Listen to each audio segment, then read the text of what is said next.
After being asked to foster a newborn baby girl, a single Colorado mother agreed to add the child to her family. However, once she read the hospital bracelet, she immediately scheduled a DNA test. Before we continue, please take some time to subscribe to Dailydose, like, and share this video with your friends. After her pastor inspired her to look into foster care, Katie Page completed the strenuous application process to become a foster parent.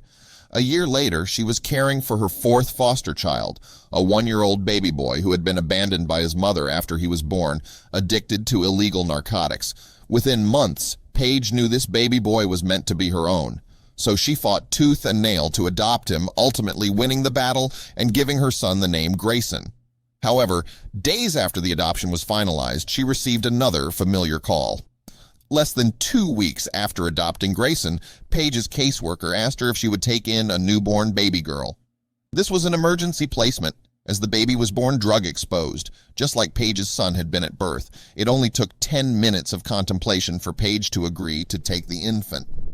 Her drug exposure and medical condition was identical to Grayson's, so I thought to myself, "You can do this, you have done it before," Page explained.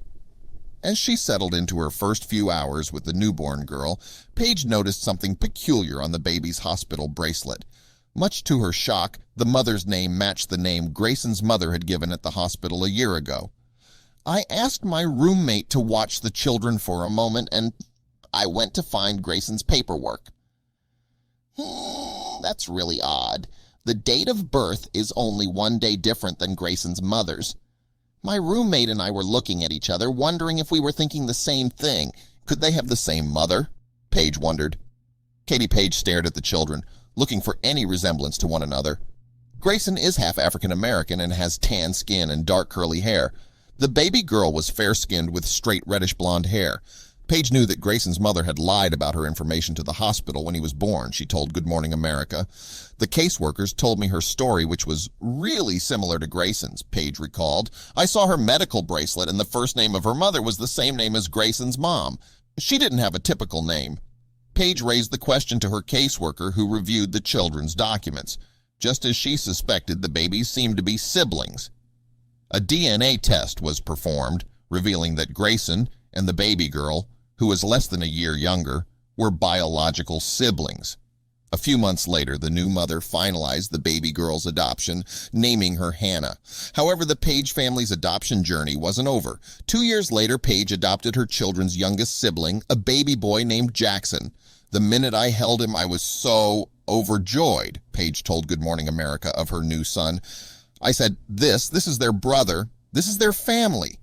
Against all odds, Katie Page is raising 3 children that come from dire circumstances. Still, she wouldn't have it any other way. "I was a single woman in a 4-bedroom house, and now every room in my house is full," Page said. "It's never dull. People ask me all the time, 'How do you do it?' I never thought I'd have 3 babies, but God doesn't give you more than you can handle." Katie Page has since discovered 2 more children from the same mother. They have both been adopted by a couple in Florida. Incredibly, the 2 families have grown close over their children's connection and plan to keep them in contact with one another.